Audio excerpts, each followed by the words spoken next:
edition after the Bills handle the Saints. I'm Thad Brown, joined by Carl Jones, Josh Reed, and fellas, look, we've started with James Cook as a topic of conversation after a game before. I'll start here with James Cook. There was a point in the second half where I thought to myself, is there a discussion that he is the MVP of this team, including 17? Now look, the answer is no, he's not the MVP. But is there a discussion? I think there might be. Yeah, here's the thing. James Cook, some of the reason he is as good as he is because of 17. I don't know if that goes the other way around. I don't know that 17 is good because of James Cook. Maybe a little bit. The run game as a whole, I think, taking pressure off of him, yes, that helps. But it is definitely one direction more than the other. Yeah. But to your point, though, James Cook has looked really good. And I think I said this a couple of weeks ago. I think James Cook may end up being the leading rusher in the NFL at the end of the season. I think there's a really good chance because, A, the way they run their offense through him basically now, and there are going to be several games where they're going to be up by a couple of scores and they're going to go, let's just keep giving for the rock. And so I think the sky's the limit for what James Cook, numbers-wise, can put up this season. Remember this offseason, the entire discussion was about his snap count. Oh, my gosh, will he play more than 50% of the snaps? Is he a third down back? Well, James Cook has heard all of the noise, has stumped on it, put a fire extinguisher to it, and said, listen, I'm here to ball and play. 4 straight games with 100 yards or more all-purpose. So he's getting it done as a running back as well as out of the backfield. He just looks different out there. And I know that is just so cliche when a player is playing better and you just use the word different. He's leveled up. But his ability to run the ball between the tackles, he's elusive. His vision is so excellent. We've talked about it before. It's a perfect marriage between this Bills offensive line and how he wants to run the football. When you say he looks better, I agree too. This is a guy who last year I thought leveled up in a big way. That's why he deserved the contract. This year he's better. All the things he did great were the toughness, staying on his feet, the contact balance. It feels like all of that is a little bit, maybe not even a little bit, improved to a guy, like you said, who I think can be one of the more elite backs and probably already is in the NFL. Can you imagine 4 years ago when they drafted him that James Cook is going to be a player that's hard to bring down? No, like imagine exactly. saying that when you saw his name flash across the screen, like, oh, we're going to get a receiving back out of the backfield that's going to be all cute and that. No, he's getting grimy and dirty in between them tackles just like any other back in the NFL, and that is super, super fun to see a player progressing that way. We had a chance to talk to Connor McGovern and Osiris Torrance in the locker room after the game, and they both said one of the biggest differences between him the last couple of years and this year is the way he reads their blocks and anticipates where the hole is going to be. I won't get too deep into the weeds here, but Connor McGovern really gave a good explanation of how he really presses to the last second and then busts it back and cuts back to make sure that he has the biggest possible lane to cut back into. And look, James Cook is playing at a really high level right now. To Carl's point, I think they drafted J.D. McKissick, yeah, and they got Dalvin Cook. Right, that's a good call. I think that's what it's looking at. Yeah. All right. As for the rest of this offense, look, there were long stretches where they did not look like an elite 30-point-a-game offense. And to me, the thing that I was most concerned about was the pass-catching group. This New Orleans secondary, 4th worst in the NFL EPA per attempt. I can't think of a guy other than Justin Reed I've ever heard of before. And in the second half, the Bills' pass catchers, receivers, and tight ends, 4 total receptions. I think they got to be better if this is going to be a real top-end offense. Yeah, they have. I agree. They have to be better. I'll say this. There's still a learning curve with this offense. We all have to keep in mind that Josh Palmer's brand new to this offense. Elijah Moore, brand new to this offense. Keon Coleman has the totality now of one regular season because he missed some games last year. So there's going to be some learning curves in this, in particular in the pass game, and not just the individual rules themselves, but how they all fit together and how the pieces of the puzzle fit together. So, look, it's a good problem to have, to be averaging over 30 points per game and still know that there's more to get in this offense. I'm going to pull off my best Stringer Bell impression from The Wire. Today was like a 40-degree day. You know, it was just a so-so. 50 degrees, ooh, we're coming outside, smile on our faces. 60 degrees, ooh, we were throwing a party. It was like a 40-degree day. It was smooth. It was solid. But the fact they still put up 31 points when it was a day where it was bleh, that says so much about the floor of this offense. And considering that you just alluded to the pass-catching group didn't have the best day at the office. The offensive line struggled, especially without Spencer Brown. That is super, super. I know when you just pull back a little bit and you just talk about this Bills offense, I mean, there's a long, long way for this team to go. Not in a negative way, but like how explosive this group can actually get. Now, look, I hear what you guys are saying, But this is 31 points against the Saints and the Dolphins. In both games, they had the benefit of a roughing the punter penalty that took a terrible drive off the board and turned into points. Look, I get they're scoring 30 all the time. I don't know if that means that this is an offense that's just going to roll through everybody. Unfortunately, we're going to have this conversation all year long because they have no tests all season. But this is kind of where we're going to be at for a while. Well, I think that's going to be the issue with the Bills' schedule, like you just alluded to. How many teams are going to really give them that opportunity to really press them? Because if you're a Bills offense, how often it's kind of hard to put your foot to the gas pedal. There we go. I was struggling with that analogy, but I got it there. I could see it go. I was like, he's getting there. He's getting there. But it's hard to do that if your back is never against the wall, especially when you have an easy button like this Bills offensive line, like James Cook. So I get it. I understand, and I'm right with you. I want to see an offense, a passing game that is more prolific, especially when you got 17 at quarterback. But it is really hard to always click on all cylinders and press it when you got Spencer Rattler on the other side or Tua Tagovailoa. I mean, maybe we'll see something different next week with Drake May coming to town. I don't know if we can make. I know what you're saying. It's a weird spot to live in, unfortunately. It's this was the game. This game was always going to be unfair for the Bills because unless they won by 40, I don't know about this, I don't know about that, and that's where we're going to have to live at least probably for a few more games going forward.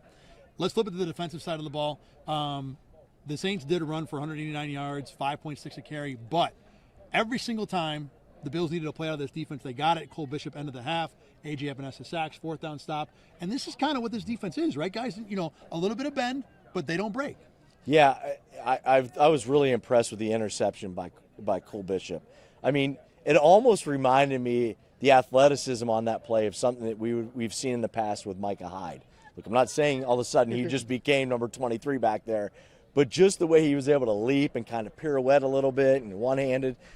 I think that's one of the things with Cole Bishop is you wonder where his confidence was at times. A play like that could really springboard him now to have a big season. And I do feel like we've seen some positives through the weeks and seeing him kind of, okay, he's going to get it now. Back to your point that they're not exactly facing these, stellar quarterbacks. I mean, it's Tua, it's Spencer Rattler, it's Justin Fields, but you got to play good against those guys first before you can play good against Patrick Mahomes. And that play, I don't care who the quarterback is. That's a good Yeah, play. That brought me back to when me and you were watching him in camp 2 years ago, or last year, when he makes the fake blitz and runs back 30 yards and knocks the ball away.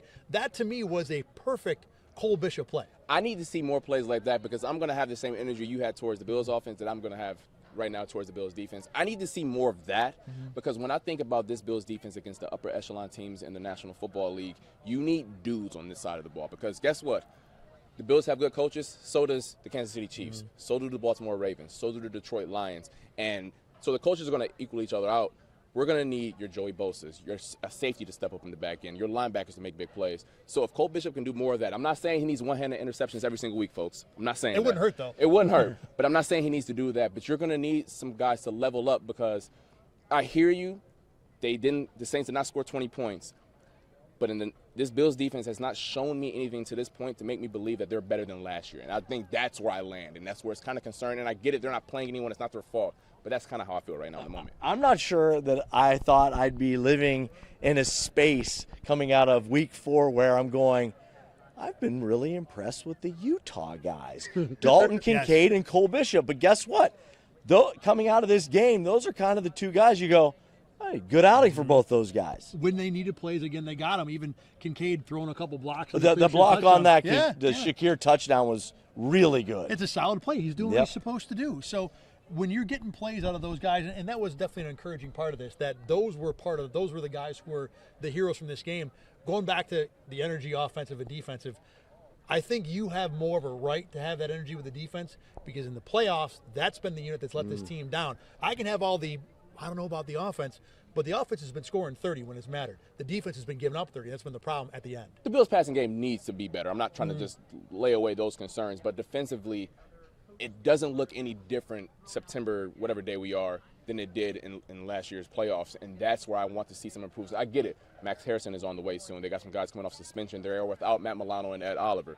But the National Football League, guys are going to get hurt all the time. They're going to be guys in and out of the lineup. I just want to see a game against one of those teams where you're like, yeah, that Bills defense is for real. Are you surprised that they weren't maybe a little more aggressive with Spencer Rattler? Maybe bringing the house a couple more times where they go, hey, you know what? you can't beat us. We're going to bring it. We're just going to bring the house, and try to create that splash play. I was a little surprised. I'll let Kyle get an answer too. My short answer to that is they like to get pressure with the front four, and I think they feel like when it comes to a young quarterback, they can win by fooling him more than attacking him. Gotcha. And that's kind of their game plan. I think that's the same way that McDermott, and you know what, his record against young and rookie quarterbacks kind of speaks for itself. Exactly. So, Sean, you earned that one. I'll get you on There you that. go. Drop back, flip coverages, and make the guy think all day long. All right, he's Carl Jones and Josh Reed. If you like this conversation, we'll be doing it over and over and over time the Bills play these teams that really aren't in their weight class. But we've got a whole lot more to come a little later on. You're watching BKL Nightly. We're back right after this.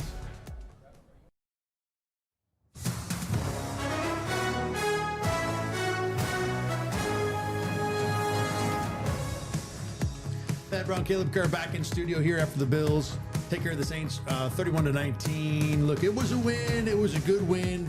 We talked earlier in the show about some different things that, might be reasonable criticisms of this game. And, Caleb, let me just start with you. Give me your reaction to this win, because it is certainly not like parties and songs and pinatas after this game, but it is a win. It's a win by two scores. It's a win where the offense scored 30 points. There are 28 teams-ish in the NFL that would cut off arms to have wins like this on a regular basis. Yeah, my initial reaction is, like you said, a win's a win. Like, I'm a Bills fan, even just as someone in sports media. A win, it doesn't matter if it's by 1 or by 50, it still goes in the win column. It still moves you up in the standings. So that's good. But like you said, this is a team that expects more. I mean, we talked on Thursday about what are the expectations for this game, and we talked about more than just winning the game, because that's what the expectation was, is to do more than just win the game. And I feel like the Bills fell short. Like you said, they still won by, 12 points, but that it didn't feel right. There were, problems with the game against Baltimore. There were problems, not as many, but there were still some in the game against the Jets, and there were problems last week against Miami. And you thought that this was going to be a spot where Buffalo was going to be able to figure out some of those problems. And unfortunately, it didn't really feel like they did, especially on the defensive side. Yeah, two things that come to mind from those good points you're making. Number one, I think we said this earlier in the week, that no matter what, the Bills were not going to get a fair shake in this game. When you're favored by 15, you're going to be expected to look like world beaters. Anything less than that's going to be like, well, what was wrong in this game? Then the other part of this is just the general, forecast of this team, what we're looking at long term, about how we get from point A to point B, what they're going to be in January, which is really the point of this whole season. You don't get a great read on a game like this against the Saints. So let's talk about some of the things that, in terms of the more of the details of this game. And I want to start with Josh Allen, because we didn't really talk about him much in the first segment of this show. Look, he makes plays on a weekly basis that are, 2 or 3 guys in the league can make these type of plays. I thought that scramble that he had in the fourth quarter right before the Kincaid touchdown, that's a play that maybe Cam Newton might make in the history of the league, let alone people who are in the league right now. Yeah. So on the one hand, he does it so often, you're like, whatever, what are we even discussing?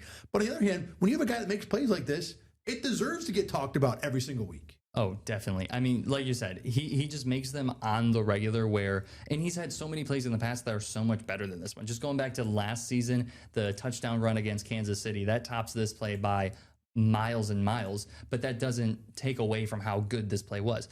I think what we've seen so far this season is the Bills trying to kind of lean away from relying on Josh Allen, which is good. It's smart. It's been working so far, and that's how you kind of become more of a balanced team and win games. But Josh Allen, I think people maybe are first starting to forget. I know we're only in week 4, but people are starting to forget he won the MVP last year. Like, he's still one of, if not the best player in the league. And whenever he wants to, at any point in a game, he can just step up and make a play like that. More importantly, when the Bills need him to. In a game when we talked about this in the first segment of the show, where the receiving group, the pass catchers, weren't really making dropbacks impactful. Josh Allen just said, the heck with it, I'll do it on my own. F you, Joe Booth, I'll do it myself, that kind of thing. So, having that in the bag, and we talk about all the time, being able to put the cape on makes such a difference. And you saw it in this game. It wasn't a lot, but it was enough. It was the right plays. And, Sean McDermott talked about it at halftime, that he, kind of saw Josh Allen in the locker room, and McDermott said, look, he had a look in his eye. He's got an incredible will to win. And, when he raises his level, everybody else kind of comes with him. And you saw that when it was necessary in the second half of that game. Not only the scramble, but the scramble for the touchdown, too. When they needed a finish to a drive, Josh Allen provided it. And again, it feels repetitive. It feels like we're not breaking new ground by talking about Josh Allen being great. But the guy makes plays to win games all the time. He did it again today. Yeah. Cole Bishop was a guy who made big plays, too. And in a different way, nearly as important as Josh Allen. Josh Allen does it all the time. We're just kind of underlining how great he is. Cole Bishop, I think there might have not been a player on defense who needed a play like that more. An affirming, I'm going in the right direction, things are looking up for me. And not only that, it was the type of play that feels like a Cole Bishop play. He's a guy that can cover a ton of ground. That's exactly what he did. He covered miles of football field to get over to make that interception. It's putting a guy in a spot to make use of his strengths. Separate of that, just talking to him in the locker room later, you could kind of tell like a little bit of a burden had been lifted. There's a confidence there now. There's, a little bit more belief in the guy that I can play in this league and might be able to do it at a high level. Yeah, we've talked a lot about Cole Bishop so far, not only this season, but going back to the preseason and training camp. This is a guy that once again dealt with a preseason injury and then, kind of struggled through the first few games. Obviously he gets absolutely wrecked by Derrick Henry in week 1. And it seems like ever since that there was kind of not like a spiral, but he just seemed to struggle to find his footing so far this year. We talked about in the preseason, we talked with Joe Brady and I'm not sorry, not Joe Brady, Bobby Babich. There we go. We talked with Bobby Babich a little bit about like Cole's anxiety around playing and like his performance and that kind of stuff. And this, I agree, this just feels like that type of play where it's almost like a weight lifted off his shoulders of like, okay, I can do it. I know I can do it. I've put in the work behind the scenes, but I just proved to myself, I proved to everyone watching, I even proved to my teammates that I can do it. I can be the guy that steps up and makes plays. And like you said, we heard that from not only him, but the rest of his teammates in the postgame that, they have the confidence in him, and today really just instilled that. And it was, obviously a huge play in the game. If the Saints have that field goal even going into the half and play the whole game out, that game at the end is different, with 3 more points, a lot different with 3 more points for the Saints. Yeah. On defense, the run D was, again, a big problem in this game. Look, Alvin Kamara and Kendra Miller are good running backs. Spencer Rattler is an underrated runner as a quarterback. Again, he's not going to go Cam Newton or Lamar Jackson, but we saw it today. He's got some wiggle. He made a couple of Bills defenders look bad in this game. So it wasn't like the Saints were devoid of talent. In fact, I was thinking about this on the drive back from the stadium that we expected the Jets to be Ravens light. The Saints were much more Ravens light than the Jets were. They really did a good job against the Bills. All that said, look, no one is going to be looking at the Bills' run defense and thinking this is a strength. This is still a problem, even if they were missing a couple key parts. Yeah, like you said, missing some key parts. I think this was the first game of the year. This is the 3rd game now that we've been without Ed Oliver, that we've seen no Ed Oliver on the field. And I think this is the first game where it was like really evident that he wasn't out there. Against the Jets, they kind of handled the run. They handled the run. They handled everything. The Jets. Yeah. They handled everything against the Jets. Miami, they handled the run to an extent, but there were plays where I was like, ugh, Ed Oliver would have helped there. But throughout the whole game, it wasn't a problem. But this was like every other play, I'm like, oof, that wasn't good. Like Ed Oliver would have made an impact there. And, some guys stepped up in his place. Both TJ Sanders and Dorian Williams, they both kind of, not Dorian Williams. Deion Walker. Deion Walker. Yeah, my gosh, who am I talking about? No, I can understand those names. Like for whatever reason, yes. I know exactly what you're talking about. In your brain, those names seem too similar. Go ahead. Yeah. The rookies, anyways, the rookie defensive tackles, they both made some plays. They stepped up in his absence. But I thought this was the first game where I was like, man, Ed Oliver would have made a difference, and I truly do believe they was. But like you said, They've got a talented backfield. This isn't like just some like the Saints as a whole aren't that great, but their running backs, Alvin Kamara isn't bad. He's getting old, but he's not bad. And like you said, Spencer Rattler can move. I do feel like the Bills maybe made him look a little bit better than he did, missing some tackles. You talked about the defense kind of making him. He made some guys miss. Terrell Bernard, I believe, missed him really bad in the open field early in the game. I felt like not just with the run game, but the tackling on this defense was bad as a whole throughout this whole game. 100%. I thought about that during the game. This might have been, at least watching it the first time through from being on the field, it felt like one of the worst tackling games I've ever seen from a Bills team. Yeah. This is usually a plus tackling team. They usually do a good job. You have to be able to tackle to play corner in this defense. And corners are usually your worst tacklers. So if you got good tackling corners, then you should be good throughout. This was not a good tackling game over and over and over. Credit to the Saints a little bit for that. But I thought this was a down game in that one particular area. Speaking of down game, Christian Benford, I thought had a down game maybe for him. You know, Trey White wasn't great either. One of the reasons why he was in and out of the lineup with Dorian Strong, I think. But give both those guys credit. The fourth down stop in the fourth quarter was Christian Benford on an open field tackle, and then Trey White kind of being in the right spot to get Alvin Kamara to fall down short of the line. Either way, both those guys made plays at the end after games where I think for 3 quarters or so they weren't very good. Yeah, the broadcast was really hyping up that Trey White tackle. I know you were at the game. I was watching the game on television, and they hyped up that tackle. And I kind of feel like it was more of a, like you said, right place, right time. Alvin Kamara kind of fell a little bit, but Trey White was there to make sure that he didn't stumble across the line. So he did his job, and that's all that you can really ask. And like you said, Benford kind of struggled.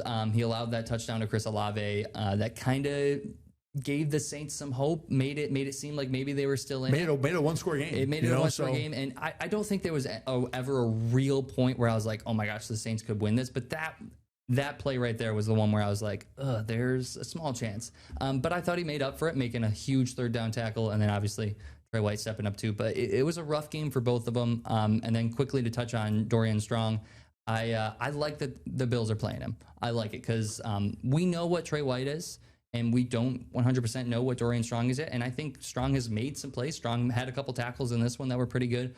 I hope that the Bills continue to utilize him in some way to just continue to let him grow, because I do think that he can be a valuable piece to this defense. Yeah, we talked about this a little while ago, a few days ago on BKL Nightly, that playing Strong offers the benefit of finding out what his upside is, because we kind of know what Trey White's ceiling is at this point in his career. Strong's may not be higher, but we don't know. And the only way we really will know is by getting him on the field. So I'm with you. Sean McDermott said after the game that playing Strong was about getting him some reps and had nothing to do with Trey, which frankly, reading between the lines with coach speak, it sounds like they wanted, they wanted to see if they have a better player with Strong. And we'll see what the film says about whether that was true, but I'm with you. I like the play. A couple numbers real quick. That Olave play made me think of third down defense, which was a big topic conversation. The Bills were 5 of 13, or the Saints were 5 of 13. So that's in the just below 40% range, which is a solid day. Now the Saints were 5 of the first 10, and then things get a little desperate late, and the Bills were able to, no passes coming, have a little bit of an advantage. Regardless, improved day. I wouldn't call it good, which kind of is the theme of this whole game, but a little bit better when it comes to that third down defense. You know what wasn't good? Penalties. Big deal. Very, very bad. Saints came into this game the most penalized team in the NFL, averaging 10 a game. They only had 4 in this game. Bills, they had 11 penalties. Yeah, it felt like it felt like they couldn't really get too much going penalty-wise. Obviously the Bills 11 to the Saints 4. Now the Bills, with that, they only let up 55 yards from penalties. The Saints had 41, I believe it was. So when you look 15 at of that on the roughing the punter late. Yes. So, yeah. But when you look at that, 11 penalties for 55 yards actually isn't like terrible, but it's still just the fact that there was a penalty called, and they came in pretty bad situations. There were times where it felt like the offense was moving, and all of a sudden there's a false start, and now they go back. Or there was a third and long, false start. There was a sack, false start, sack, and it just makes it even more difficult. Or there were a couple times where it felt like maybe the defense was getting something going, and then there was a defensive penalty. And even though it only lets up 5 yards, it kind of gives the offense a little bit of momentum, a little bit of hope. And that it felt like all of them came at bad times, which was the worst part, I think, for me at least. Yeah, 11 for 55, you think they're all 5-yarders, which isn't true. I'm trying to find the sequence. But the Bills had, maybe it was in the first half. Oh, yeah, here it is. So, Deion Dawkins gets it. No, that was a 5-yarder. I can't find it, whatever. There was a sequence where they had like a hold and something else, but it was like at the 3. So you had 2 penalties for like a yard and a half because of where you're located on the field. So that helped the penalty yardage thing. To your point about, stopping drives, the nickel and dime stuff hurt. You had 12 men on the field that gave the Saints a free 5. Yep. You had a false start in between the sacks that made that third down play, harder. You had a offensive pass interference that I think more or less killed the drive. Having those things common continues to hurt you drive after drive after drive, even if you're not getting the big 15-yarders. So I'm not going to call it big time red alert No, problem. it's not a problem yet. Yeah. But Also, in this game, give the Saints credit for being clean. You know, that they played a good game for them, and I think that's part of the reason why this game was close. Speaking of close, one more thing I want to hit on. End of the game, Bills kick a field goal to go up 12 when they're already up 9 with 2 minutes and change to go. Did not like the call. 4th and 3 there. You're up by 2 scores. You kick a field goal to go up by 2 scores. I'd rather just give the ball to Josh Allen. Give me 3 yards and end the game. I understand in that spot, really, Sean McDermott doesn't have a wrong decision, but I mean, how many times in the last 2 weeks have we seen field goals get blocked? You want to talk about the riskier play? These days, it's running your kicker out there because that thing can go back to the house much easier than any play you're going to run with Josh Allen. yeah, there have been so many. I don't know what's going on. I want to take just an hour sometime this week to kind of go do a deep dive to see if I can figure out what the heck's going on. We're filming this Sunday night, so the Packers-Cowboys game's going. They just had a extra point that was blocked Run back and for taken 2. back for Exactly, 2. yeah. It's like it's almost every single game, almost every single day, a block is happening. So I completely get what you're saying with there's that risk, but I don't. As much as I love Josh Allen, as much as I think Josh Allen is the guy to go to in this situation, I still don't think that the chance of the Bills getting stopped and then the Saints having a little bit momentum and maybe pulling off some sort of miracle, I don't think that chance is as high as or as low as a blocked kick. I think the Bills would have been, and they were fine. Field goal, it was good. They were fine. I think you run a higher risk of putting the ball in Josh Allen's hands, as much as I like him. Yeah. End of the day, I think either choice was going to be right. Yes. I just thought my idea was a little more right than Sean McDermott's idea. All right, that's going to wrap it up for us here on BKL Nightly. We're back again on Monday, getting the Bills ready for their Week 5 contest with the Patriots. For Caleb, Josh, and Carl, I'm Thad. Thanks for watching. Remember, you can check us out on YouTube and Spotify anytime. We'll see you again tomorrow. Get the Rochester First streaming app today for everything you love from News 8 on demand, plus exclusive shows you won't see anywhere else. Search ROC and download for free on Roku, Amazon Fire, and Apple TV.